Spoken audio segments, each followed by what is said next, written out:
Welcome to our first ever Chaos Agents tournament. I'm Joe, known as Rocket Lunch on Discord, and I'm running the playtests for our team. I'm also our shoutcaster for this tournament, so let's dive in. We'll have two 6-person pods battling for victory in our multiplayer pre-alpha build.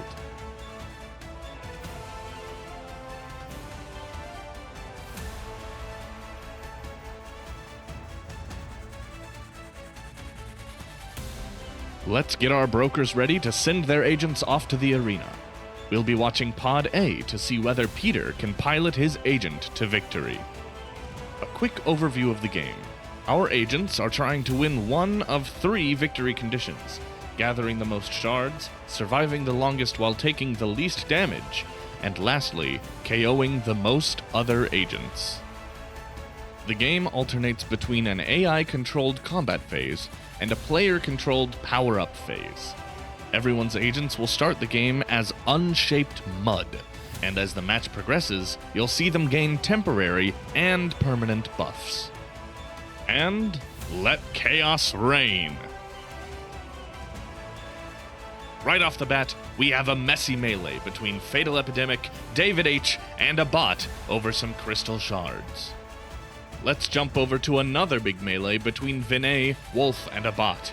We're going to quickly show off our early power-up phase where our agents are getting stronger each round.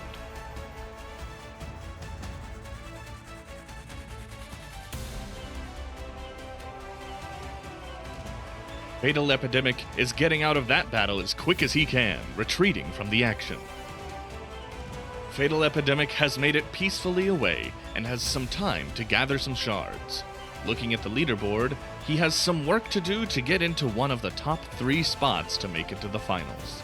Jumping into round 4, we have some exciting KOs here from David H., as he knocks out not just 1, but 2 of our competitors.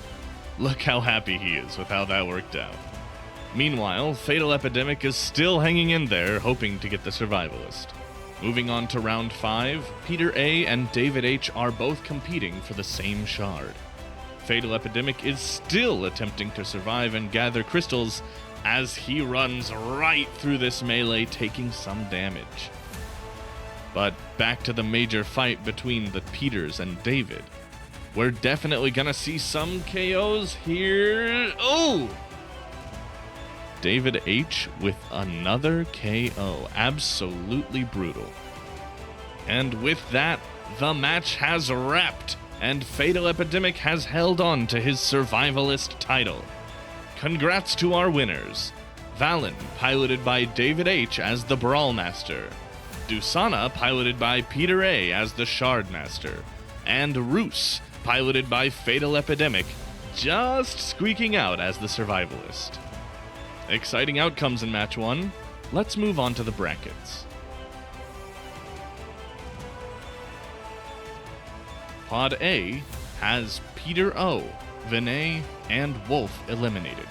Pod B had Catalyst, Thrifty, and Scaff eliminated. And with that, we have our 6 finalists. Let's jump into our finals match and let chaos reign!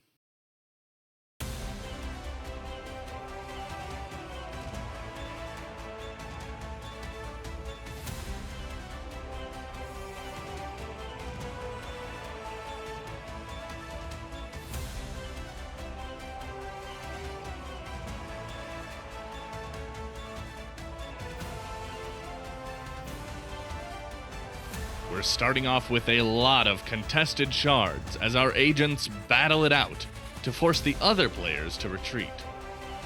More fighting near the shards. Third-party action on the bottom of the map with a big brawl. Richard is doing well on shards, but Fatal Epidemic is right behind him.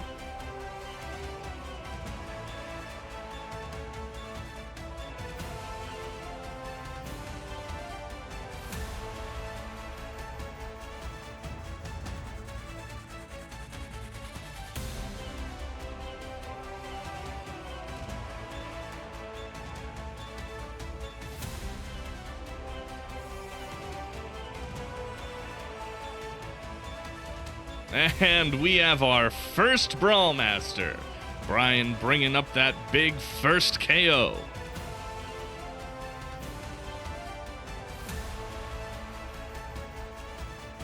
Big round for Richard in terms of powering up. Tons of shield and good damage as well. Seahawk is coming for that Brawl Master title, nipping at Brian's heels with that bot KO. Brian has taken down another agent, creating a 1 KO difference and therefore maintaining Brawl Master.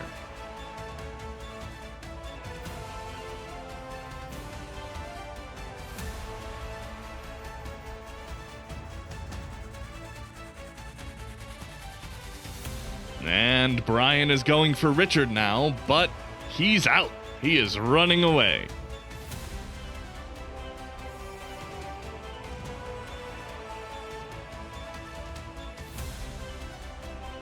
And Seahawk is out. Looks like that goal of getting Brawl Master didn't work out too well.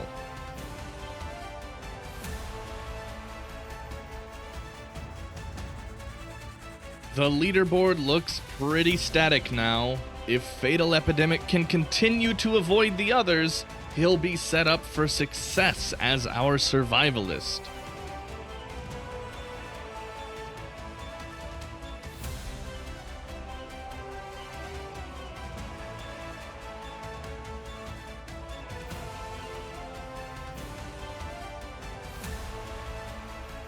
And with that, our match is wrapped, and we have our 3 winners. Congrats to Richard, Brian, and Fatal Epidemic for a great victory. Now, Richard Garfield will answer some questions from the community and our team. Hey, Richard, I just got finished playing my first game of Chaos Agents, and we were sitting here at the table, and we had a real good time. And it got me thinking about, Chaos Agents is a video game that was born of a card game, and card games are best played around the table all together. And I wonder how you think about how people are going to interact in person together. Will there be, tournaments where people are together, or Chaos Agents conventions maybe? Well, that would be marvelous. Nothing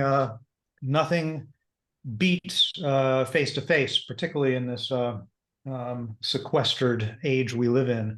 But the nature of this is as a auto battler royale does make it so that you can get a large community aspect even remotely, since you have time to connect in whatever way you choose to with other people who are playing and still be playing the game. Yeah, well, I mean, we have a ton of fun, just chatting while we were waiting for the battles to resolve. And I suppose that can happen in any format, whether it's like on Zoom or whether we're all together. Yeah, that is the idea. I think it'll be just like many things, richer face to face, but this will be not as different as many games when played digitally or purely remotely. Great. Okay, wow. So I just finished my second match. First time playing tonight. My heart is still racing. Did much better in the second match than the first. So I love this game, and one of the reasons I'm a playtester is because I've been a Magic player since the beginning, since 1994. And for those of us who've been playing Magic for 30 plus years, we have a special nostalgia for that first year or two. To set the scene of 1994, the game was new. The internet didn't really exist. So the game felt infinite to us. It really felt like every time we played someone, we had a unique deck with a unique play strategy. And that magic of uniqueness is something I feel we can never recapture again. Now, when I play Standard, it feels like within a week or two, the absolute best deck has been spoiled to the world. Everyone on YouTube is talking about it. And it's just a different game than we had in the 1990s. I feel that Chaos Agents captures that magic from the 1990s when anything was possible. Is this really what you guys were optimizing for when you designed the game? Yes, that is exactly what we're after, and hope to get even closer to that as we go along. Right now, we still don't have the skill trees, which will add a lot of the real big differentiation to the characters, but those will be in place soon, and I'm really looking forward to exploring how different we can make the characters, and seeing where we can go.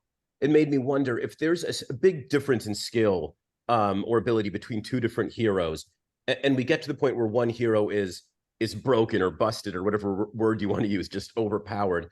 You know, what is your philosophy towards overpowering? Because with billions or even trillions of combinations, somebody's going to hit pay dirt and get that perfect hero or that seemingly perfect hero. Is this going to be a game where there'll be nerfing or banning, or you're going to hammer down whichever overpowered character should happen to emerge? Well, just with any massively modular game like this, it'd be foolish to promise there's no nerfing or banning, but Scaff and I are really very conservative on that end, and like to see combinations and things play out. And we like to we try to avoid the situation where players whine about something and then we fix it, rather than give the players the opportunity to solve it themselves. And there will be differences in character strength. We're hoping to see them designed with strengths and weaknesses, so that it's going to be hard to find the perfect character. But there will be better and worse, just like in horse racing, there's better and worse horses, but there's still skill in riding. Mm-hmm. And this is not uncommon in the world of sports. It's very uncommon in games to use that philosophy, but different football players, different basketball players, they all have strengths and weaknesses, and some of them, like they're extreme, and yet you can get games with that rich division in skills and powers to be dynamic, and that's a lot of what makes them interesting. And so we want to see the play environment we have created so that you don't have the analog of the NBA going in and beating up on people on the playground and so forth. One nice thing about this approach is it allows you as a player to separate yourself from the skill of your character.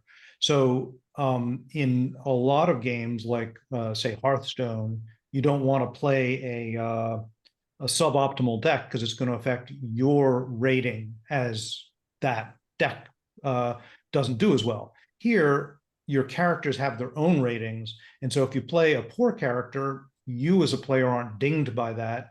That character just may not qualify for the tournaments you want, and the next one maybe it will, or maybe if you learn how to take advantage of whatever it does have for it, you can bring it a notch up, even if it doesn't make it all the way to the World Championship. Thanks, Richard. It was fun. Lifelong dream to play against you here. I'm happy to be here. Flew in from Cleveland, Ohio. Oh, terrific. Thanks for having me. One of the biggest questions that I have is, what is the biggest difference in making analog games versus video games? Well, for me, the biggest difference is the length of time it takes. When I'm making a paper game, I can play test it myself, and I can really work out a lot of the stuff ahead of time. But with a game like this, you really need the whole team involved for a long period of time before you can start getting to the design and iterate stage, which is really necessary. Games are such complicated things, which is one of the reasons why they're so much fun to play and to design, that there's the iterative approach for most people is really the only way to go, because you have to, there's only so much you can get out of planning ahead in a notebook versus actually getting behind getting to the table with a board game or getting to the console or the PC with a digital game. You have to get to that stage where you can play it, change it, play it, change it. So that said, there's some things which are much easier with digital, which is that once you do have that framework in place, you may not be able to change everything you like as quickly as you like, but you can often change things around a lot faster than when you're doing a board game. Nice. Well, I had a blast playing. It's been an experience for sure. So thanks for having me again. Hi, Richard. As the community manager here at Popularium, I'm really interested in community-aided development, which Chaos Agents has really chosen to embrace. I'm curious how you think involving the community so early in the development, like you are, is helping to improve the game. Oh, well, this ties back to the previous point on iteration. It is really important for a game design's health to have a lot of iteration, to play it and adjust it and play it and adjust it, because we aren't smart enough as a species to plan it all out ahead. And a rich playtest community is a real boon to that. And that's I don't know, triply so, quintuply so when we're talking about a game like this, which where you really want to have a lot of people playing a lot, this isn't a 1v1 game. It's one that you really need a community that's going to be part of the game ultimately. And so in getting that worked out in the playtest is important as well. Well, thank you for not only listening to the community, but playing the game with us as well. I know it's been really exciting for me and all of the early playtesters to interact with you and even get to pick your brain as we play. In fact, we just had a great virtual session with you and some of our playtesters, and it was a blast for everyone. I look forward to playing Chaos Agents again with you soon.